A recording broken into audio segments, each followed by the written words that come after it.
If you want to know the step-by-step process to apply the permanent residency of Canada, then this video is for you. In this video, I'll tell you each and every step involved in applying the PR of Canada through the Express Entry program. So if you're interested, stay tuned. Okay, so I've divided the complete process in overall 6 steps. The first step being Education Credential Assessment. The second step, Language Proficiency Test. The third one is creating the Express Entry profile. The fourth one is arranging the documents.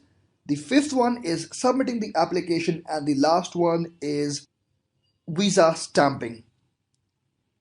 Okay, so let's begin with the first one, Education Credential Assessment, or ECA.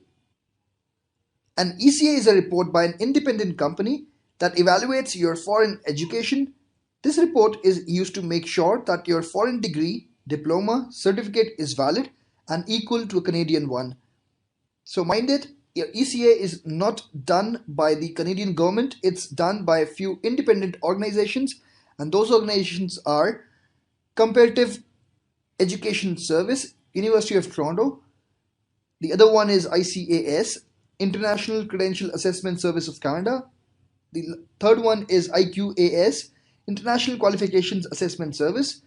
The fourth one is ICES, which is International Credential Evaluation Service. And the last one is WES, which is the most famous one as well, World Education Services. Now, WES is most famous because the processing times of WES is the least among all of them. Okay, now the assessment is done for all the degrees, diplomas, doctorates of both primary and secondary applicants. So if you're applying with your spouse, ECA needs to be done both for you and your spouse. There will be 2 different applications. Now the documents required would be original transcript in sealed envelope and the copy of degree, diploma certificates. Mind it, 10th and 12th degree certificates and mark sheets are not at all required. So this is all what is required. The validity is 5 years. The cost is around 200 to 250 Canadian dollars. The processing times is 1 to 4 months. 1 month is the best case scenario if you apply through WES and everything go well. Even WES nowadays take around 1.5 to 2 months, while if you apply through the other organizations, it's like 3 months to 4 months. So it differs from one organization to the other as well. So this was all about ECA. If you want to know more details, I've got a few videos. I'll provide the link in the description box below. You can check them out. Now, the second one, Language Proficiency Test. You must prove your language skills by taking an approved language test in all the 4 modes of communication: reading, writing, speaking, and listening. Test needs to be given for either English or French. You can appear for both English and French and you would get additional points for it. So if you know both English and French, it would be an added advantage for you. Now, tests for English. IELTS General Test, which is generally conducted all over the world. CELPIP General Test, which is conducted in Canada, India, UAE, USA, and Philippines. In India, it has got only one test city, which is Chandigarh. So you don't have many options in India, but in the other 4 countries, you do have many centers. Test for French, TEF Canada and TCF Canada. Now the validity is 2 years from the date you get your test report. And the fee is around 250 Canadian dollars, while the time is around 1.5 to 3 months. The fee might differ from one country to the other, so you can go on and check the fee structure for your country for different tests. Now, I've given the time here as 1.5 to 3 months because, I've taken 1 month as the preparation period and 15 days for the results. If you go for the IELTS, let's say computer-based test, then you do get it in 1 week or I think 4 or 5 days. However, if you go for the paper-based test, in that case, you get the result in 13 days. So also, you might not get your desired result in the first attempt itself. So you might have to reappear. In that case, it would take more time. Now, the first and the second steps are totally independent of each other. And to save time, they can be done in parallel. So this is a very common question. If we have to do the ECA first and then go for IELTS, no. Both are totally independent processes and it involves totally different organizations, and there's no link between these two. You can go ahead and give your language proficiency test and also get your ECA at the same time. Okay, now the step 3, creating your Express Entry profile. There are a few prerequisites before you create the profile. You should have your language test score and your ECA report ready with you, which means your step 1 and step 2 should be implemented before you implement your step 3. So, based on your job duties, a NOC code needs to be chosen by you. What is an NOC code? NOC stands for National Occupation Classification, and it is a system to classify jobs which are grouped on the type of job duties and what a person does. So if I take an example of the IT industry, a Java developer would have a different NOC code, a manual tester would have a different NOC code, someone in the DevOps would have a different NOC code, an automation engineer would have a different NOC code, and so on. After the profile is successfully created online, based on certain parameters like age, education, job experience, spousal factors, etc., you would score a certain number of points, and the total would be called your CRS score. CRS stands for Comprehensive Ranking System. You would receive an invitation to apply, which is called as an ITA, from the Government of Canada once the cutoff score equals or goes below your CRS score. So let's say that if your CRS score is 445 and when the next draw is conducted, the cutoff score is 449. So in that case, you won't get the ITA. Now, when the CRS score comes below 445 or equals 445, then you would get your ITA. So this is the complete concept. And apart from this, there's a concept of tie-breaking rule, but I won't get deep into it in this video at least. If your CRS score is well below cutoff scores, you can apply through different PNP programs as well. So you need not get disheartened if your CRS score is pretty low.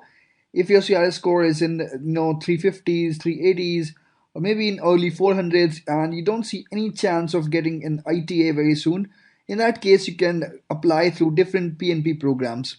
Each province has its own scoring system and different EOI profiles needs to be created for each province. Now, what is an EOI profile? You need to actually express your interest in different provinces. You need to create your own profile in their own websites.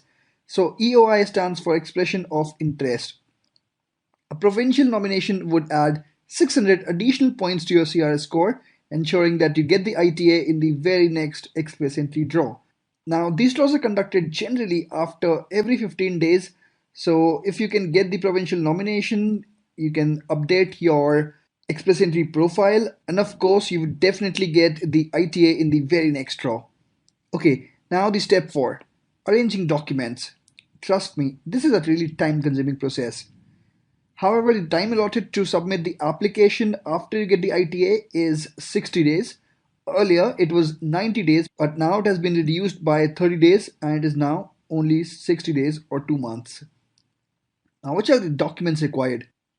Reference letters for each work experience declared, medical certificates, police certificates, proof of funds on bank letterhead, marriage, divorce, death certificate of spouse, whichever applicable, birth or adoption certificate of children, passport scan of all pages, photographs in the specified format, language test report, your ECA report, and if you've got the provincial nomination letter or if you've got the job offer letter, then with the LMIA approval, you need that as well.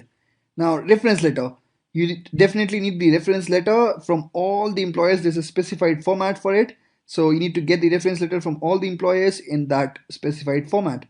Medical certificates, it is required for all the people who would be, going to Canada, your spouse, your children, everyone. Police certificates. Now we need to get the police certificates from all the countries where you've lived in the past 10 years for 6 months or more in a row. So if you've actually lived only 3 months in a country, You don't need to get a police certificate for that country.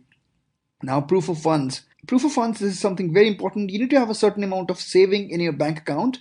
And what is that amount of saving? You need to prove that you have this amount of saving in your bank account. If you're a single applicant, then you would need $12,669. If you're traveling with your spouse, in that case, you would need $15,772. If you have one kid as well, in that case, you would need $19,390, and so on.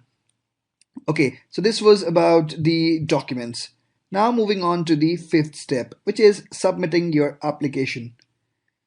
So once you've collected all the documents, you need to scan them and you need to upload the scanned copy of all those documents within the 60 days time frame.